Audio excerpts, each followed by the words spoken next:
Network समझ में आया था? Yes ma'am. चलो, अच्छा ये आसान आसान टॉपिक है, अगर आपको ना मेरा मतलब इतना इलेबोरेट करने से पहले ही अगर समझ में आ जाता है, क्योंकि कुछ टॉपिक ऐसे आएंगे इसमें जो आप प्लस वन प्लस टू में बहुत डिटेल में करके आए तो बता देना, और अगर सिंगल बच्चा भी ऐसा है जिसे नहीं समझ में आ रहा है तो मैं उसके लिए इलेबोरेट भी कर दूंगी, ठीक है। चलो, नेक्स्ट क्या है हमारे पास? नेक्स्ट है डिविडेंड। डिविडेंड क्या होता है?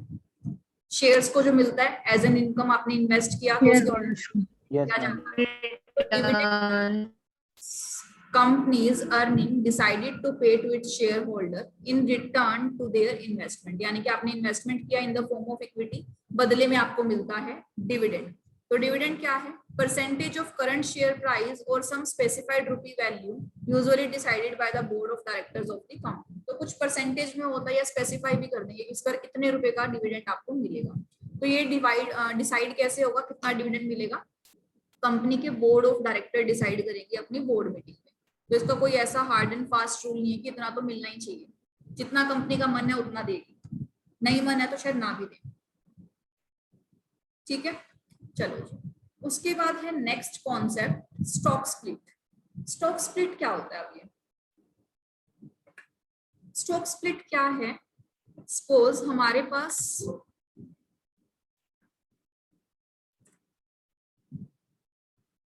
ये एक शेयर सर्टिफिकेट है, ठीक है। इस पर लिखा हुआ है कि मान्यता हमारे शेयर होल्डर है और मान्यता के पास 1000 शेयर्स है, ठीक है। अब मान्यता कहती है कि मैं इन 1000 शेयर्स का क्या करूं, मुझे पैसे की जरूरत है, तो मैं 1000 के 1000 तो नहीं बेचूंगी, 1000 को मैं दो पार्ट्स में डिवाइड कर दूंगी, 5000 5000, ये सॉरी 500 500, ये जो 500 500 शेयर्स है ना, मैं 500 शेयर्स तो बेच देती हूँ और 500 शेयर्स खुद के पास रखूंगी। फिर मान्यता ने देखे शेयर सर्टिफिकेट, कहती ओहो मेरे पास तो एक ही है, अब क्या मुझे 1000 के 1000 बेचने पड़ेंगे, इसको आधा फाड़ दूंगी तो मेरे तो सर्टिफिकेट की कोई वैल्यू ही नहीं, ये तो जीरो हो जाएगा। तो ये कंपनी के पास गई कि कंपनी मुझे शेयर सर्टिफिकेट को दो पार्ट्स में डिवाइड करवाना है, मुझे 500 500 के दो चाहिए, क्या आप कर पाओगे? तो कंपनी ने कहा ठीक है कर देते हैं। तो कंपनी ने क्या किया, अब 500 500 के दो सर्टिफिकेट बना दिए, ठीक है। अभी जो 500 500 के दो सर्टिफिकेट बनाए तो अब ये दोनों अलग अलग हो गए, वैल्यू क्या थी इसकी? सेम ही रही, 10,000 10 वाली थी। तो यहाँ 1000 रुपए, 1000 शेयर 10 रुपए वाले थे, टोटल वैल्यू थी 10,000। 500 शेयर 10 वाले 5000 प्लस 5000, वैल्यू तो सेम ही रही। तो वैल्यू सेम रही तो आपने इस तरह से स्प्लिट किया, इस स्प्लिट को बोला जाएगा आपका सर्टिफिकेट स्प्लिट या स्प्लिट ऑफ सर्टिफिकेट। आपके शेयर सर्टिफिकेट स्प्लिट हो गए, ठीक है। अब स्प्लिट का मतलब आप समझिए कि क्या होता है। स्प्लिट का मतलब होता है कि आप अपने एग्जिस्टिंग शेयर्स को डिवाइड कर देते इन 2 डिफरेंट पार्ट्स और इन 3 डिफरेंट पार्ट। स्टॉक स्प्लिट इसी से मिलता जुलता कुछ है, देखते हैं क्या है। An attempt to increase the number of outstanding shares of a company by splitting the existing share. अब इसका कॉन्सेप्ट मिलता जुलता कैसे है? स्टॉक स्प्लिट में कंपनी क्या करेगी,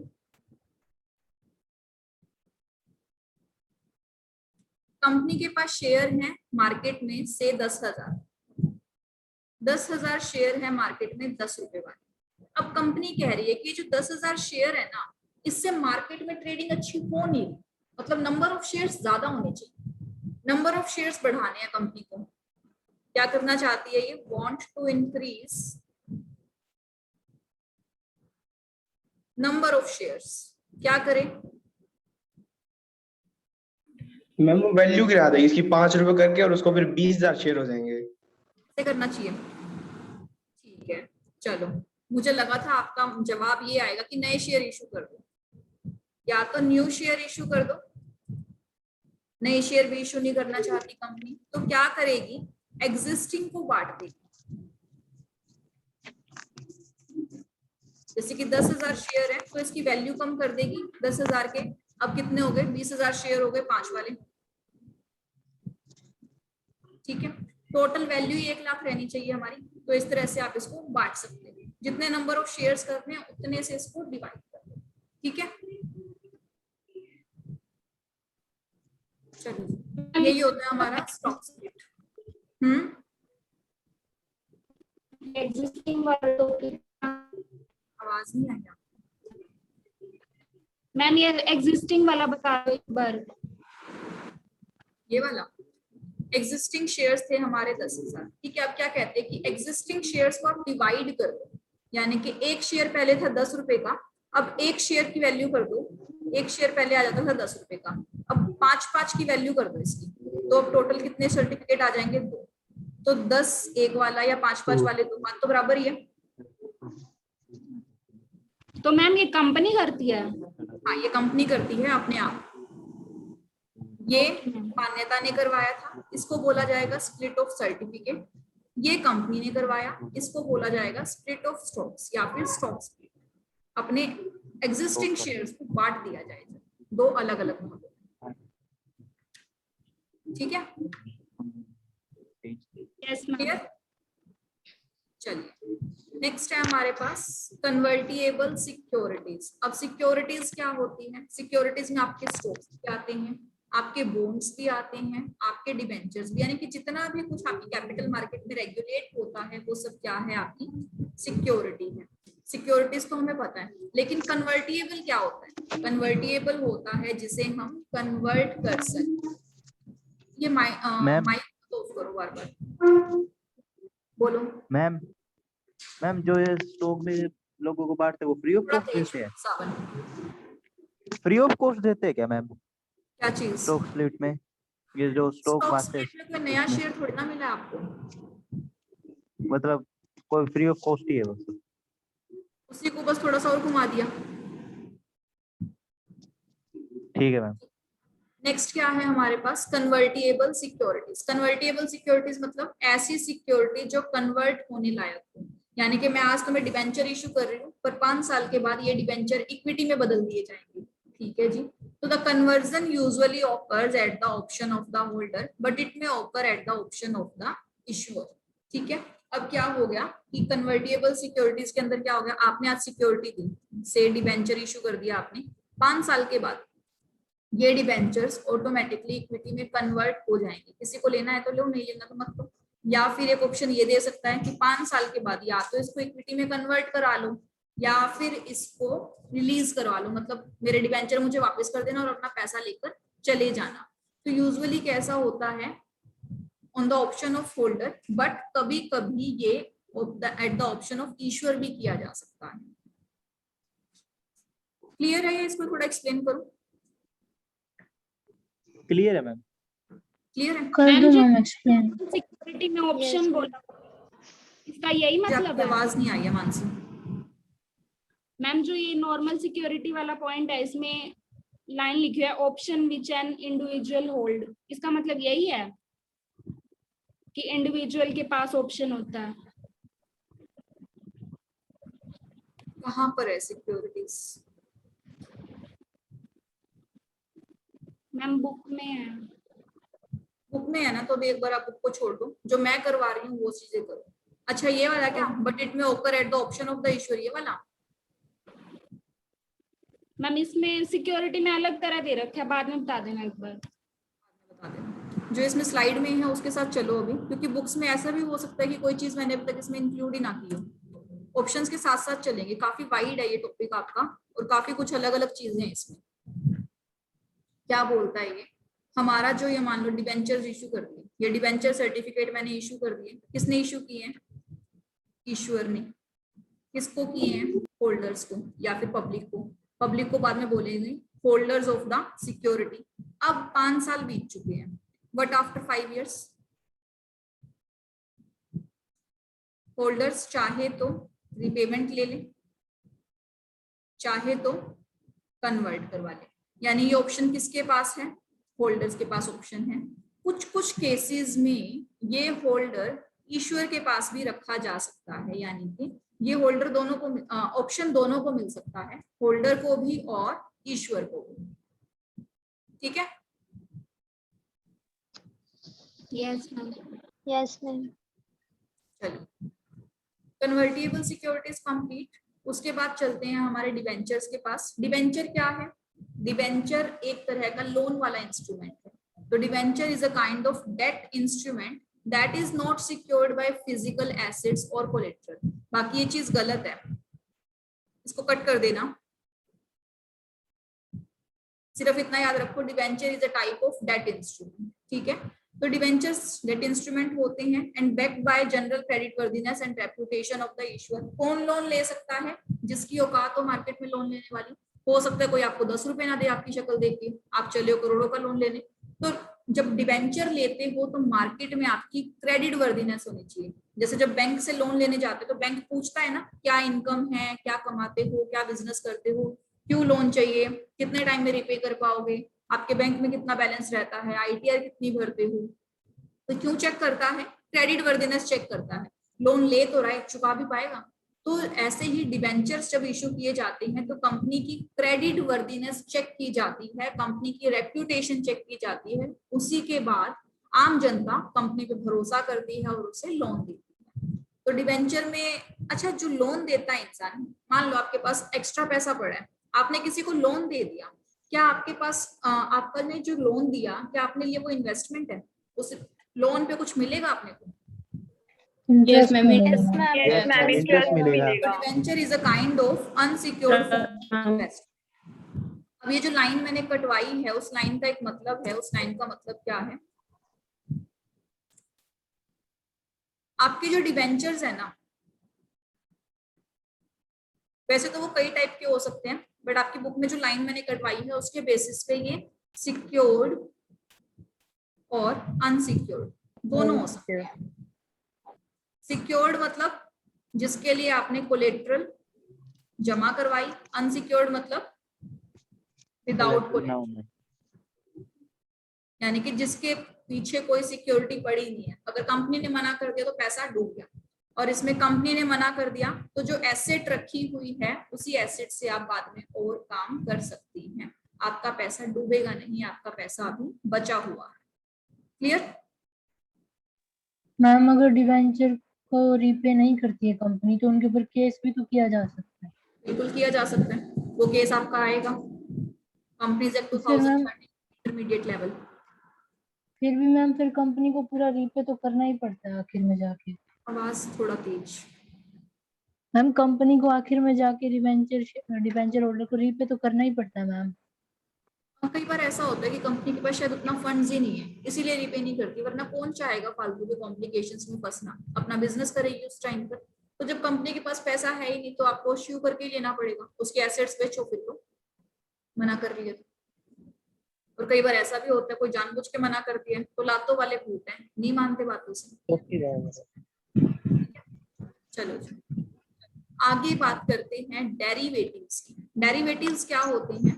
डेरिवेटिव्स वो सिक्योरिटी होती हैं, आपने चलो छोड़, डेरिवेटिव्स क्या होती है? वो सिक्योरिटीज होती है जिसका प्राइस ड्राइव किया जाता है from one or more underlying assets, यानी कि जिसका प्राइस हम खुद डिसाइड नहीं करेंगे, कोई और एसेट डिसाइड करेगी, ठीक है, उसको बोला जाता है डेरिवेटिव्स। यानी कि जिसका खुद का कोई प्राइस नहीं है, कोई दूसरी एसेट आएगी उसका price. The most common underlying assets include stock, bond, commodities, currencies, interest rate, market indexes, बहुत सारी चीजें होती हैं।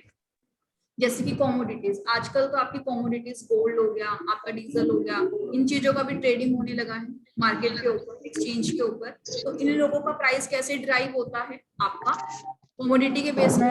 गोल्ड गोल्डी कमाई कौन है? मैम म्यूट होने गोल्डी कमाई कौन है मैम? गोल्डी है कौन? गोल्डी प्लीज माइक ऑन करो अपना, और ये गोल्डी है कौन?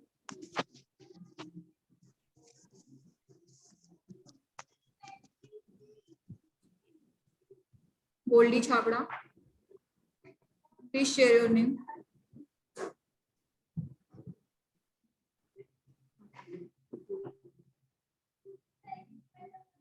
गोल्डी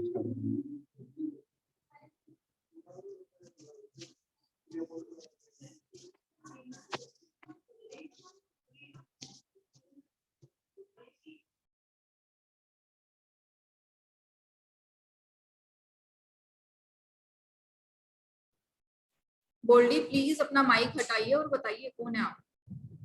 गोल्डी के नाम से मैं पहचानती नहीं हूँ आपको, क्लास में कोई गोल्डी नाम का बच्चा नहीं है।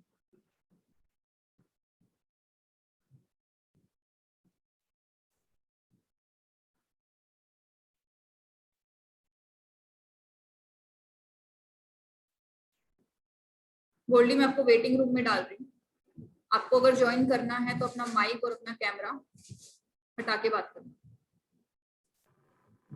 चलो तो मैम डेरिवेटिव्स उसने टाइप किया है गुरुवंश। मैम उसने अपना नाम टाइप किया है गुरुवंश। गुरुवंश का है मैम उसने। हम न्यू स्टूडेंट जो आप कह रहे थे। ठीक है।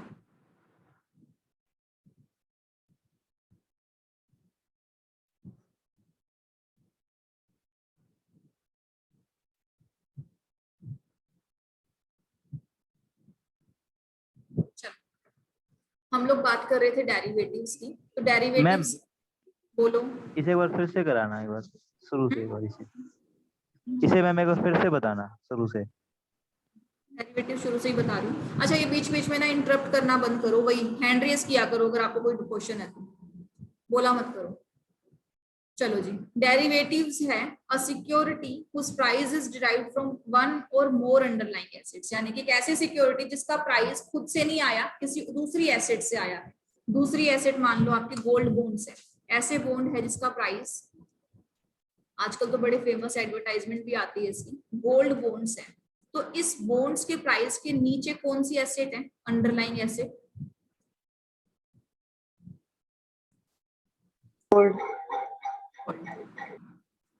तो यानी कि इस बॉन्ड का प्राइस कहीं ना कहीं गोल्ड से निकल कर आएगा। जैसे जैसे गोल्ड मूव करेगा मार्केट में, गोल्ड का प्राइस अप तो गोल्ड बॉन्ड का प्राइस अप, गोल्ड का प्राइस डाउन तो गोल्ड बॉन्ड का प्राइस डाउन। तो इस बॉन्ड की वैल्यू कहाँ से निकल के आई, गोल्ड से। तो ये गोल्ड बॉन्ड क्या है, एक डेरिवेटिव सिक्योरिटी है। क्यों? क्योंकि इसका प्राइस खुद का नहीं है, किसी दूसरी कमोडिटी के ऊपर बेस्ड है। तो कमोडिटी हो सकती है, बॉन्ड हो सकता है, स्टॉक हो सकता है, कुछ भी हो सकता है, कोई करेंसी हो सकती है, यानी कि आजकल तो आपका रुपी और डॉलर में भी ट्रेड कर सकते हो। तो जब आप करेंसीज परचेज करते हो ऐसे इन्वेस्टमेंट पर्पज से, तो वो भी आपकी क्या है, एक डेरिवेटिव सिक्योरिटी। ठीक है, चलो नेक्स्ट कॉन्सेप्ट है आपका एडीआर। एडीआर का फुल फॉर्म है आपका अमेरिकन डिपॉजिटरी रिसिप्ट। इसको मैं लाइन टू लाइन नहीं कराऊंगी, इसको मैं यहाँ पर कॉन्सेप्चुअली समझाऊंगी।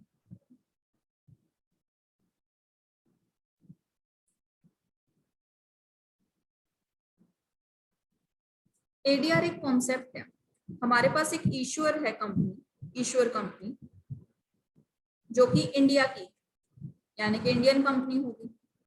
ठीक है जी, अब ये कंपनी दूसरे देश में जाकर अपने शेयर बेचना चाहती है, से अमेरिका में बेचना चाहती है।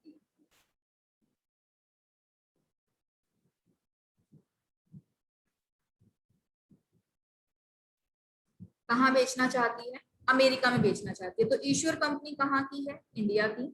दूसरा बंदा कहाँ का है, अमेरिका का, जिसको वो अपने शेयर्स बेचना चाहती है। अब ईश्वर कंपनी कहती है कि अगर मुझे इंडिया में शेयर बेचना है तो सेबी के पास लिस्ट होना पड़ता है, तरह तरह की गाइडलाइंस मेरे ऊपर लगाई जाती है।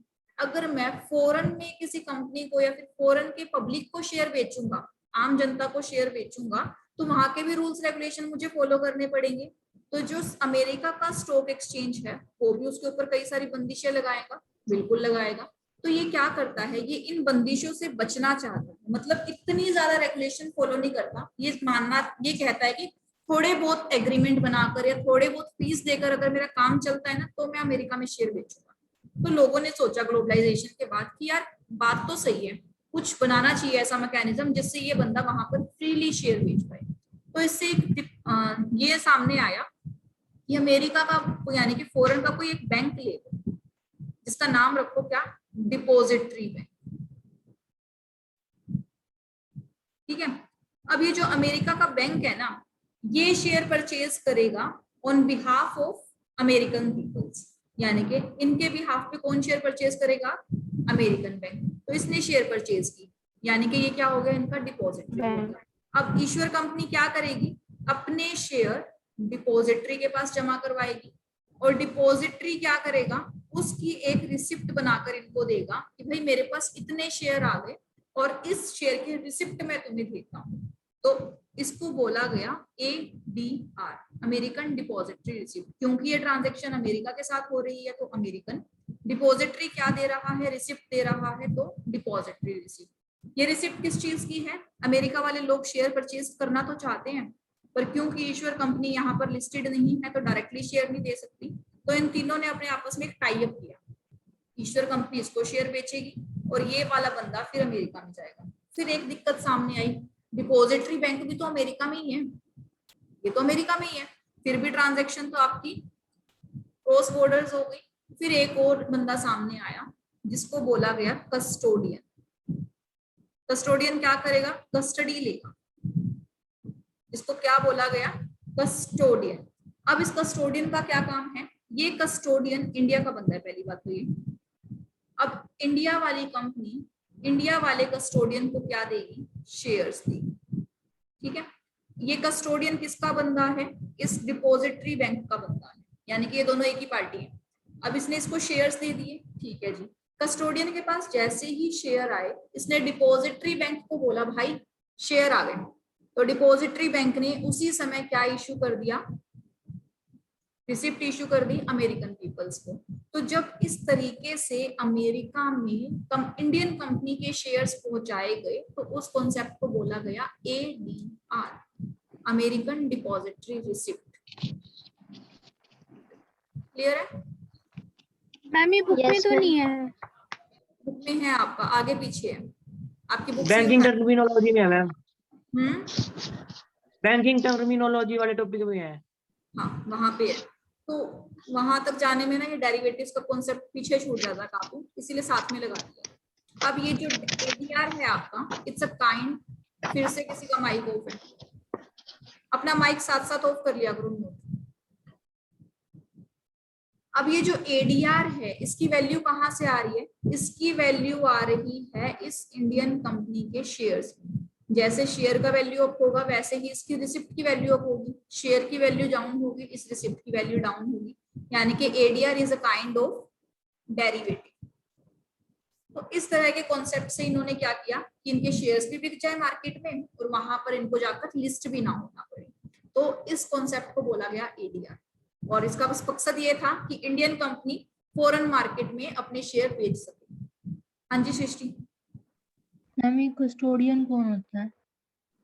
कस्टोडियन डिपॉजिटरी का बंदा होता है, डिपॉजिटरी का भाई है। अब डिपॉजिटरी कह रहा है कि ईश्वर कंपनी मेरे पास अमेरिका शेयर पहुंचाएगी, तो भी बीच में बड़े सारे लीगल कॉम्प्लिकेशंस हैं। तू एक काम कर, इंडिया के इंडिया काम कर ले, मेरा भाई बैठा है वहां पर जिसका नाम है कस्टोडियन, तो मेरे नाम के शेयर्स उसको दे दिए, कस्टोडियन शेयर ले लेगा, और जैसे ही कस्टोडियन के पास शेयर आएंगे मैं तेरे नाम से अमेरिका में क्या बांट दूंगा? डिपॉजिटरी रिसिप्ट्स बांट दूंगा। ठीक है, तो मैम ये इस कस्टोडियन को सेबी रोकेगी नहीं? मतलब इसको कुछ करवाना नहीं पड़ेगा सारा सेबी लीगली को? होगा। इसका कॉन्सेप्ट सेबी के पास है, ये सारे बंदे रजिस्टर्ड होते हैं अलग अलग, मार्केट प्लेयर्स है ये लोग, नहीं रोका जाएगा इस कॉन्सेप्ट में। सेबी नहीं तो दिया ये कॉन्सेप्ट, सेबी चाहती है कि हमारी मार्केट की पहुंच दूर दूर तक हो। ठीक है, यस मैम। जैसे ये अमेरिका का कॉन्सेप्ट है ना, वैसे ही अब ये हर जगह होने लगा है। सबसे पहले अमेरिका में आया था इसलिए ADR ज्यादा फेमस है, हर जगह होने लगा है, उसको बोला जाता है GDR, यानी कि ग्लोबल डिपॉजिट रिसिप्ट। ADR में सिर्फ अमेरिका शामिल होगा, GDR में सारे कंट्रीज शामिल हैं, यानी कि इंडियन कंपनी के लिए, इंडिया के लिए, इंडिया से बाहर वाली सारी कंट्रीज किसमें इंक्लूड होंगी? GDR में इंक्लूड होंगी। और अगर वो ADR इश्यू करेगा तो सिर्फ अमेरिका इंक्लूड होगा उसके अंदर। ठीक है, चलो ट्रेडिंग सेशन हमने कल कर लिया था। ट्रेडिंग सेशन कितना होता है? ट्रेडिंग सेशन अलाउड होता है 9:15 to 3:30। नॉर्मली मार्केट ओपन होती है 9 से 4, पर इस 9 से 4 में 15 मिनट होते हैं आपके प्री ओपनिंग सेशन के, यानी कि 9 से 9:15 चलता है प्री ओपनिंग सेशन, जिसमें कोई नई ट्रेडिंग नहीं की जा सकती। तो 9:15 से चलती है मार्केट 3:30 तक। तो ये जो मार्केट का टाइम है इसको बोला जाता है ट्रेडिंग सेशन। 3:30 से 4 के बीच में मार्केट ओपन तो रहती है पर नॉर्मल ट्रेडिंग अलाउड नहीं होती। उस टाइम पर ये सेटलमेंट करते हैं अपनी, आज कितना बेचा कितना खरीदा, ये सब काम करते हैं। ठीक है जी, चलो जी आगे चलते हैं। आगे है हमारे पास, बस मैम कल करवा देना। और अभी पढ़े 10 मिनट, चलो ये वाला नहीं करवाती है, थोड़ा सा मुश्किल कॉन्सेप्ट है, आसान आसान पढ़ लेते हैं। ये लो, ये एक आसान सा कॉन्सेप्ट है। एक होती है हमारे पास थिन मार्केट, एक होती है one sided market. Thin market क्या है? जो बड़ी पतली सी मार्केट है, यानी कि जहां पर बहुत सारे लोग नहीं है, ठंडी पड़ी है मार्केट।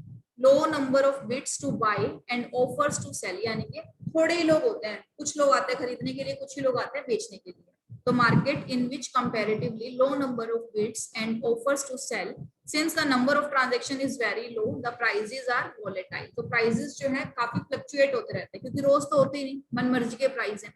तो ऐसी मार्केट को बोला जाएगा क्या? थिन मार्केट, जहां पर ट्रांजैक्शन ज्यादा होंगी या कम होंगी? कम कम होंगे। बिल्कुल। एक होती है वन साइडेड मार्केट, एक तरफा मार्केट। एक तरफा मार्केट में सिर्फ एक ही तरफ की पार्टी होगी, यानी कि या तो मार्केट में मिलेंगे बायर्स ही बायर्स, कोई बेचने वाला नहीं है, या मार्केट में मिलेंगे सेलर्स ही सेलर्स, कोई खरीदने वाला नहीं है। मैम इस मार्केट का फायदा क्या फिर है? वो मार्केट कैसे हुई मैम? मैम मार्केट कैसी हुई जहाँ पे बाइंग एंड सेलिंग दोनों नहीं चाहिए मैम? अच्छा, एक कंपनी थी भूषण स्टील, सुना है नाम? मैम नो नाम ही मैम। नाम सुना है मैम बस। नाम सुना है, बस नाम ही जानना नाम है भी नहीं मुझे। सुना मैम। चलो, एक कंपनी नो थी, मैम। अब सुन लो नाम। इस कंपनी की ना मार्केट बड़ी डाउन हो चुकी थी, यानी कि इसकी फाइनेंशियल्स बहुत खराब हो गए थे, फाइनेंशियल्स हो गए खराब। अब इसका जो शेयर प्राइस है ना, वो लगातार गिरे जा रहा था। ठीक है, जब ये शेयर प्राइस गिर रहा था ना, तो लोग क्या चाह रहे थे? लोग चाह रहे थे कि मैं अपना शेयर बेच दूं, अपना शेयर बेच दूं, और सबको पता था कि ये डूबने वाली कंपनी है। तो उस समय पे इसका बायर नहीं मिल रहा था। तो यानी कि मार्केट में क्या थे? सेलर थे, क्या नहीं थे? बायर नहीं थे। फिर इस भूषण स्टील की किस्मत जागी। इस भूषण स्टील को एक्वायर किया टाटा स्टील, मतलब इनका प्लान चल रहा था कि टाटा स्टील इसको एक्वायर करेगी। जैसे ही मार्केट में खबर आई, लोगों ने टाटा स्टील के शेयर्स परचेज करना स्टार्ट किए, यानी कि इस भूषण स्टील के शेयर्स जो हैं परचेज करना स्टार्ट किए। तो उस समय पे कोई बेचने वाला नहीं मिल रहा था, यानी कि अब मार्केट में क्या है? बायर्स। पर सेलर नहीं। तो इस तरह की मार्केट को बोल दिया जाएगा वन साइडेड मार्केट। जब मार्केट का ट्रेंड कैसा है, सब बेच ही रहा है, खरीद कोई भी नहीं, तो वो वन साइडेड मार्केट में हो जाएगी। जहां पर कोई शेयर ऐसा है जिसका बहुत ही सालों में एक बार नंबर आता है, तो वो वाली कौन सी मार्केट हो जाएगी आपकी? Thin market. इसके लिए कोई अलग मार्केट नहीं बनाई जाती, एक ही मार्केट में होता है ये सारा काम। बस कॉन्सेप्ट देखना पड़ता है कि मार्केट में चल क्या रहा है, समझे? हम यहाँ कोई इंटरेक्शन तो हुई नहीं। इंटरेक्शन ना हुई, लेकिन मार्केट तो थी ना। मार्केट में किस्मत है उनकी, बेचने वालों ने बेचने की कोशिश की पर किसी ने खरीदा ही नहीं, क्योंकि नंबर ऑफ बायर्स थे ही नहीं वहां पे उस स्पेसिफाइड प्रोडक्ट के लिए। ये सारा काम आपका कैपिटल मार्केट में हो रहा है। Capital market is a kind of market, लेकिन पर्टिकुलर स्टॉक के लिए ना कोई बायर है या फिर ना कोई सेलर, एक पार्टी गायब है, मिसिंग है। तो जब एक पार्टी मिसिंग है तो वो मार्केट बनी हमारी वन साइडेड मार्केट। जी सावन। मैम ये थिन मार्केट बताना एक बार फिर से। ना तेज बोला करो बच्चे, जब आप म्यूट ऑफ करते हो ना। थिन मार्केट बताना मैम। मार्केट बता देती हूँ, ये समझ में आई? One sided market. Yes ma'am. Market है, कोई ऐसे ही कोई कंपनी होती है इक्का दुक्की जिसका नाम सुना नहीं होता। सपोज एग्जांपल के लिए बता रही हूँ, मुझे पता नहीं कि ऐसे नाम की कोई कंपनी है या नहीं है। एक कंपनी है सिंदूरी लिमिटेड। अब इसका नाम ना किसी ने नहीं सुना होगा, ठीक है? मार्केट में लिस्ट है इसके शेयर्स, कभी साल 2 साल में एक बार कोई खरीदता बेचता है इनको। तो यानी कि नंबर ऑफ बायर्स क्या है? वो भी कम है, नंबर ऑफ सेलर भी कम।